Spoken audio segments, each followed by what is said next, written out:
Hi friends, how are you all? I hope you all are good. My name is Sanju and welcome to my channel English with Sanju. So, last night we had done chapter 4 and today we shall begin with the next chapter,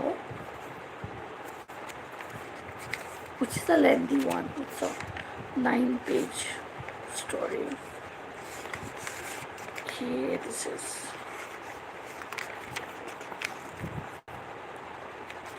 seems huge. No, this can't be it. Hi, whoever is watching, please give me a like.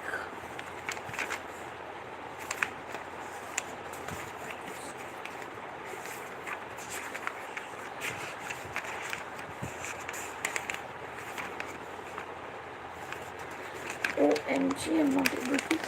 This is funny, I'm not able to reach that page.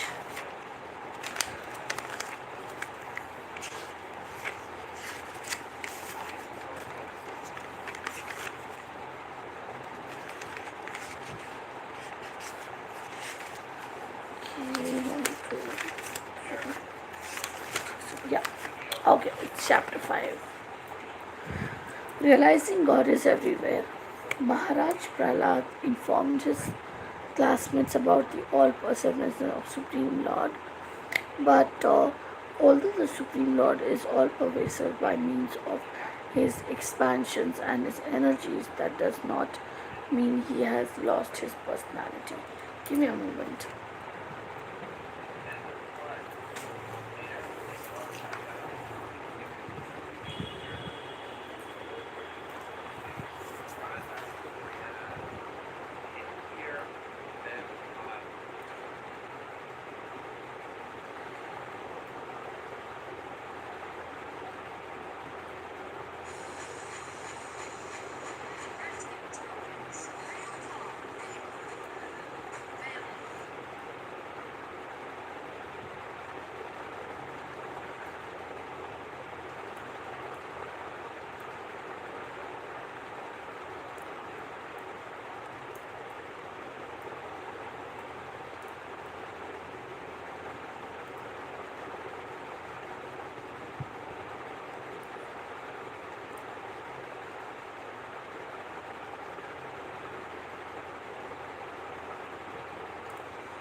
Guys, keep connecting, keep connecting. I can see 5 people, 4 people have liked the video.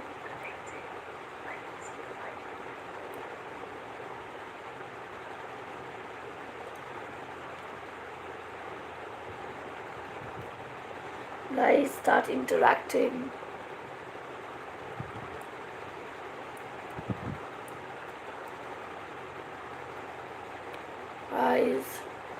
Come on, let's be live and talk to each other.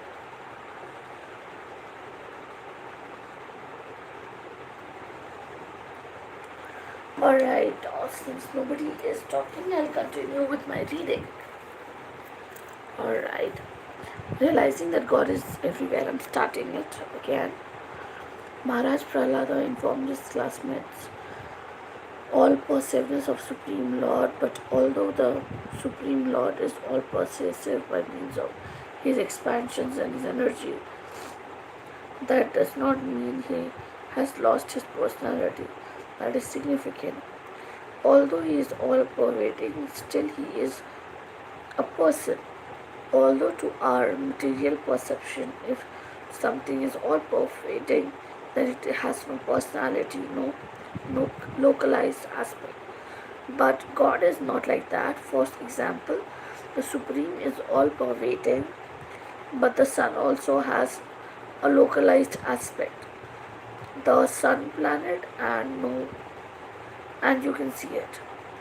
Not only is there a sun planet, but within the sun planet is a sun god whose name is Vivasvan. We get this information from Vedic literature. There is no way to understand what is taking place on that except to hear the authorized sources.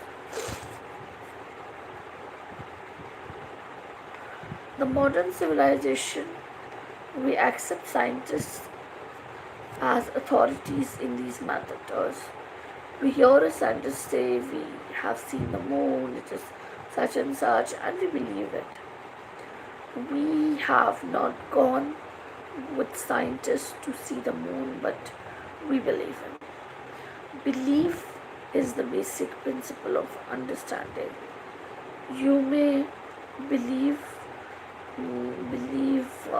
the scientist, or you may believe the Vedas. It is up to you which source you believe.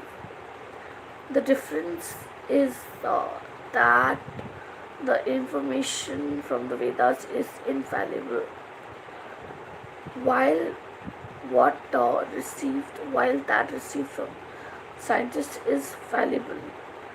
Why is the scientist information fallible?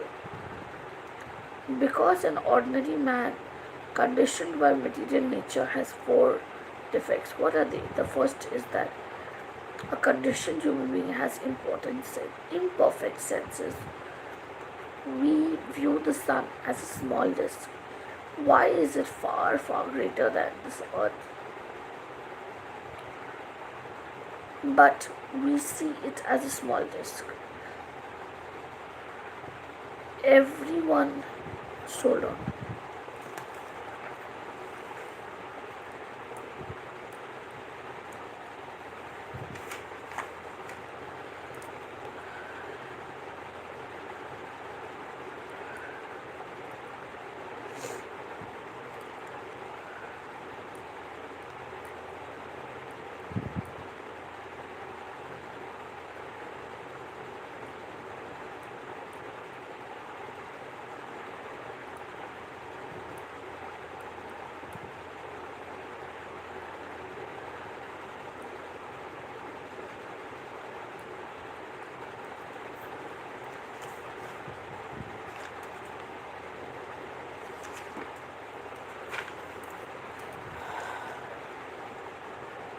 Okay, hi from Dilville.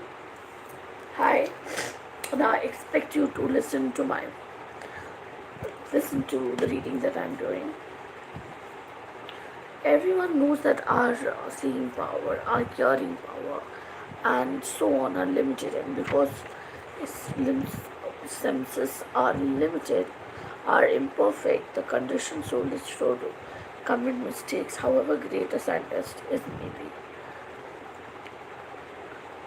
Not very long ago in the very country, there was a disaster when the scientists tried to send a rocket up, but it at once burned to ashes. So there was a mistake. The conditioned soul must make mistakes because that is the nature of conditioned life. The mistake may be very great or very slight, that doesn't matter, but a human being conditioned by material nature is so sure to commit mistakes. Further, the conditioned soul must become illusioned.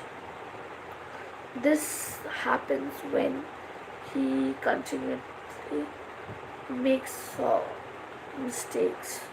One thing for sure, for something else, for the self. Since I am not this body, my acceptance of the body as myself is an illusion. The whole world, sorry,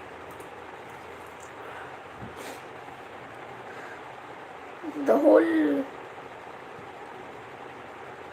the whole world is going on under the illusion that I am this body. Somebody there, please type.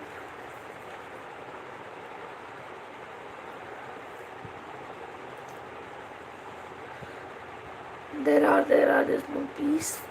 I am thinking I'm an Indian. You are thinking you are an American, and a Chinese man is thinking he's Chinese. What is this Chinese, American, and Indian? It is an illusion based on the body, that's all. The propensity to cheat is the fourth defect of conditioned life. I may be a fool, but I will boast that I am very learned.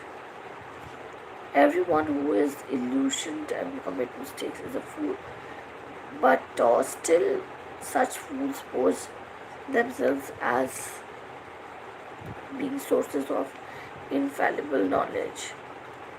So, all conditioned souls have imperfect senses. They are subject to commit mistakes and become illusioned. And they are influenced by the prosperity to cheat. How can one expect real knowledge from such conditioned soul? There is no possibility of receiving actual knowledge from them. Whether a person is a scientist, a philosopher, or whatever, because he is conditioned, he cannot give complete information.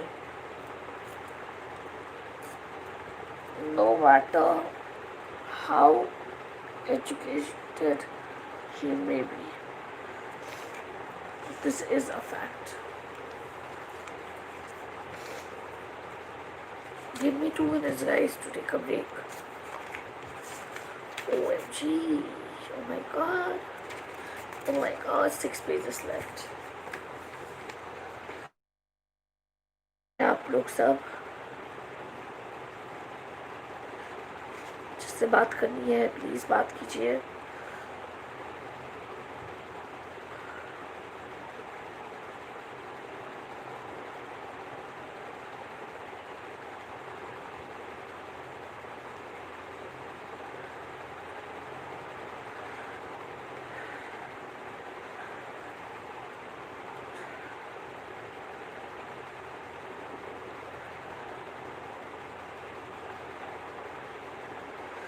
Yes, I took a break. What about you?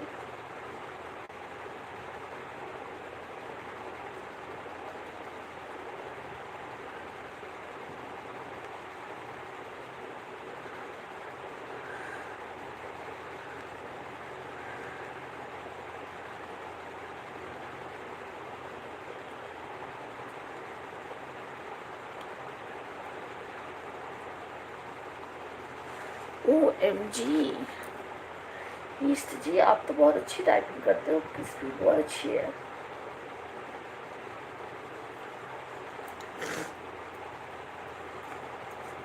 तो आप अभी कहाँ पे हो? आप अभी कहाँ पे हो?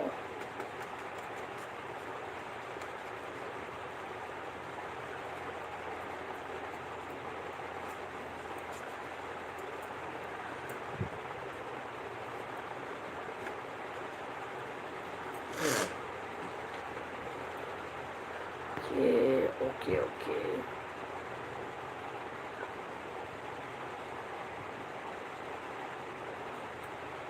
Oh, you're going to Bangalore tomorrow. That's great. I love Bangalore. So, have you completed your studies working somewhere?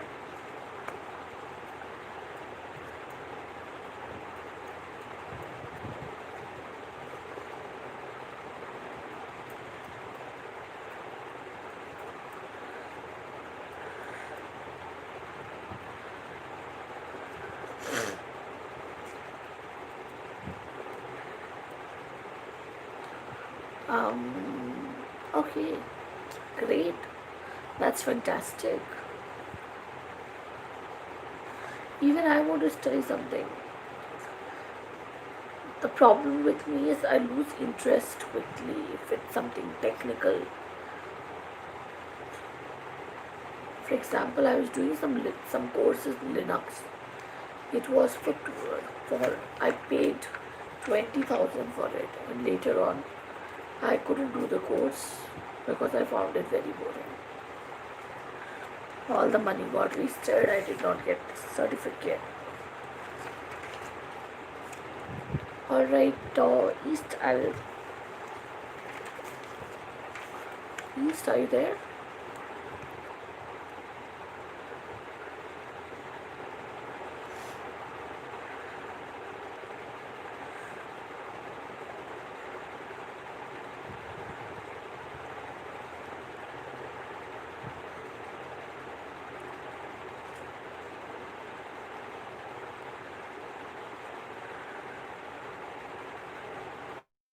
The Southwest Shakespearean English. Right. Okay, so let's begin. So I had completed it till here.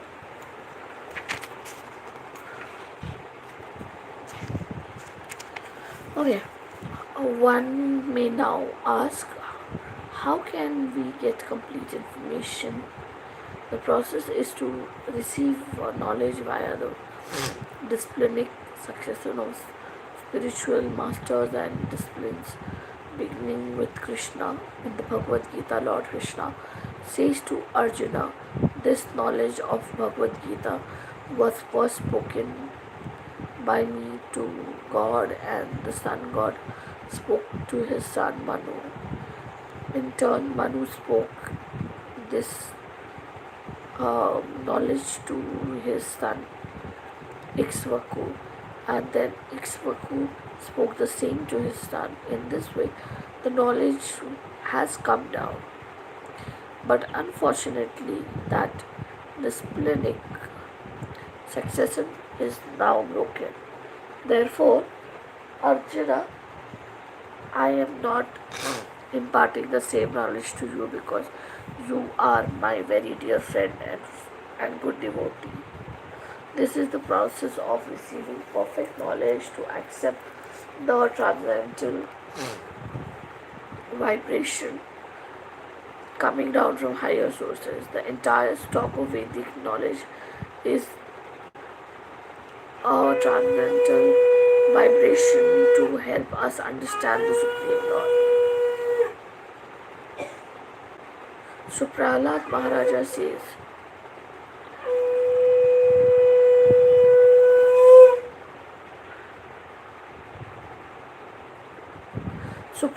Maharaja says that Supreme Personality of Godhead is identical with all pervading Supreme Soul, the Paramatma. The same information appears in the Brahmatma Samhita, and the Supreme Lord, although situated in his own transcendental abode, is all pervading. Still, although he is present everywhere, we cannot see him with our imperfect senses. Prahlad Maharaja then says, although he is not seen, he can be perceived. One is intelligent, can perceive the presence of a Supreme Lord everywhere. How is this possible? During the daytime, even someone in the room can know that sun is up. because it is the light in his room. He can understand the sun is shining in the sky.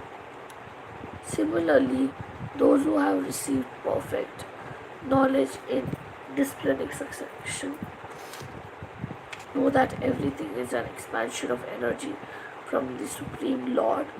Therefore, they see the Lord everywhere. What can we perceive with our material senses? We can what is visible to the material eye, earth, water, fire, but we cannot see air, although we can perceive it by touch. We can understand that there is a sky by sound, and we can understand that we have a mind because we are thinking, feeling, and willing. Similarly, we can understand that we have an intelligence which guides the mind. If we go still further, we can understand I am consciousness, and one who is further advanced can understand that the source of consciousness is the soul and above all the super soul. The visible things around us are expansions of inferior energy of the Supreme Lord, but the Lord always has superior energy consciousness. We have to understand consciousness from higher authorities, but we can also directly perceive it. For example, we can perceive that there's a consciousness spread all over the body. If I pinch any part of my body, I feel pain. That means that there's consciousness throughout my body. In the Bhagavad Gita, Krishna says we should try to understand the consciousness is spread all over the body and that is eternal. Similarly, consciousness is spread all over the universe, but that is not consciousness. That is God's consciousness. So God, the Supreme Soul, is all pervading by His consciousness. One who understands this began with Krishna consciousness.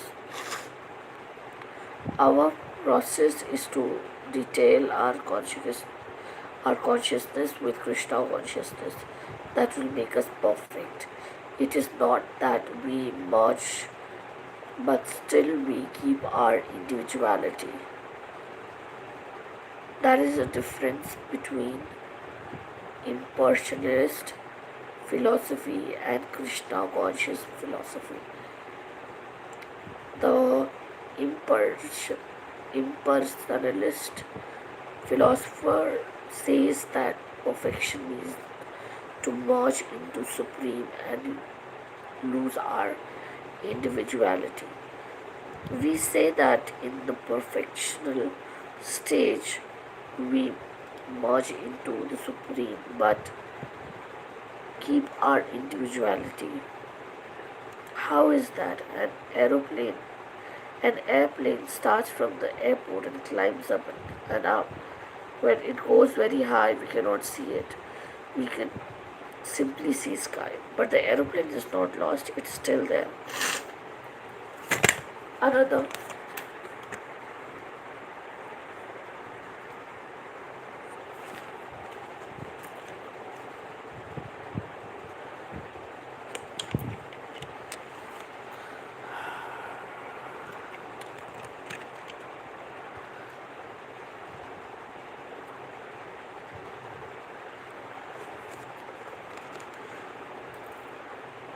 it is still there. Another example is that of a green bird entering into a big green tree. We cannot distinguish the bird from the tree, but they both continue to exist.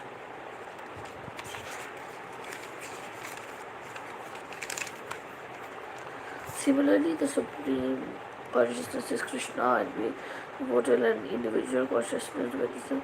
An outsider may think that there is no distinction between God and his pure devotee, but it's due to pure poor fund of knowledge. Every individual person, every individual being maintains his individuality eternally, even when dovetailed with the Supreme. Prahlad Maharaja says that we cannot see consciousness, either supreme consciousness or individual consciousness, but that is there. How can we understand that it is there? We can understand the supreme consciousness and our individual consciousness simply by perception of blissfulness.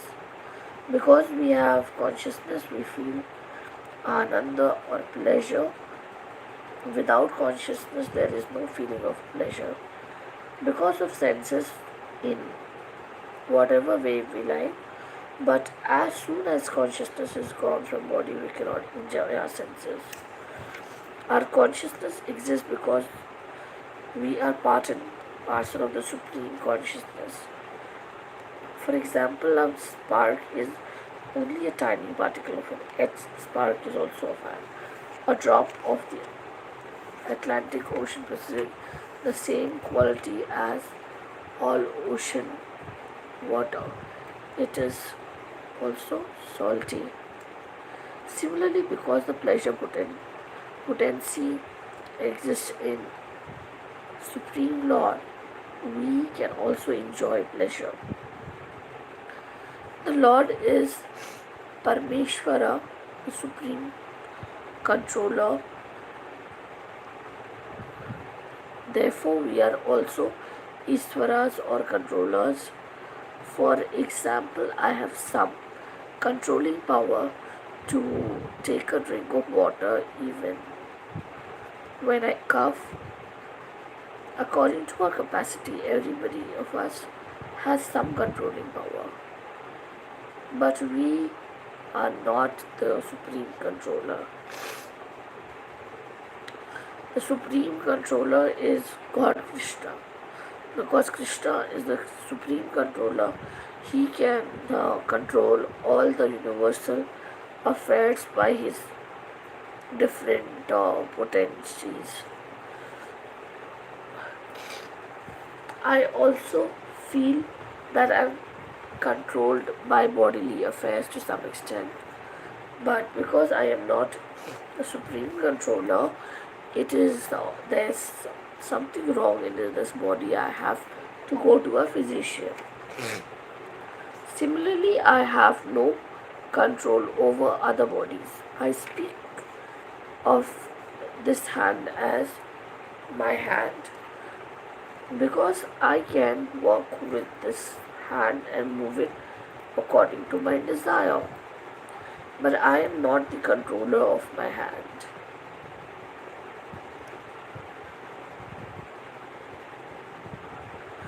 Not the controller of my hand.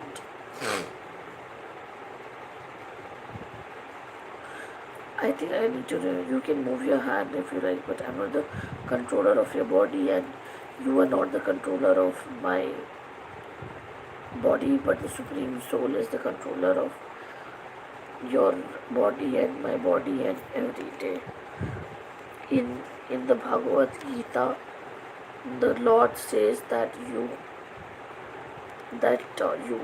the soul, are present in your body, and that your body is the field of your activities. So, whatever you are doing is limited by the field of your body. An animal bound up with a certain tract of land can move there, but cannot go beyond what the peace allows. Similarly, your body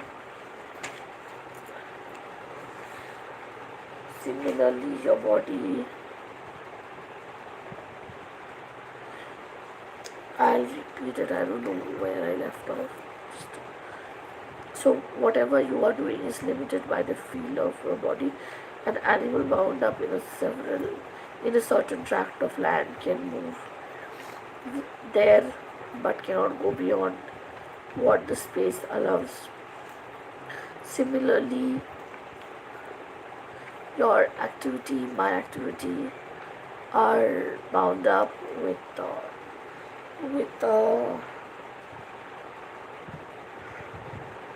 bound up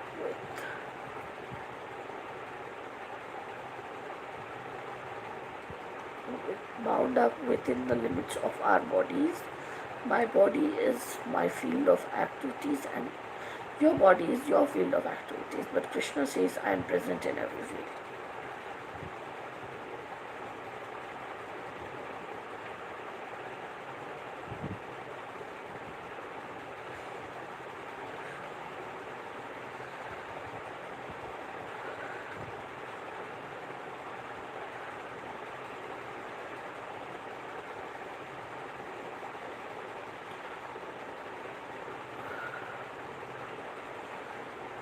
Um, okay, just one paragraph left.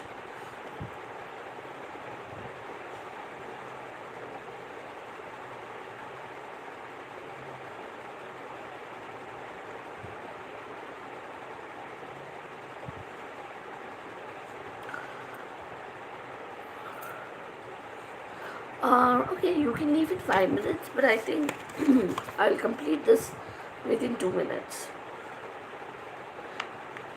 Right. Because Krishna as a super soul or Paramatma knows that is going through in the body, in your body, and millions and billions of other bodies. Therefore, he is the controller, supreme controller. We have our limited energy is his energy is unlimited by his controlling power, by his supreme will. His material creation is moving and is also confirmed in Bhagavad Gita, where Krishna states, under my super intendence, the whole material nature is working. All wonderful things that you see in the material world are due to my supervision, my supreme control. So with this, the live session is over. And I think after a long time I took a live session that was for 30 plus minutes, 32 minutes.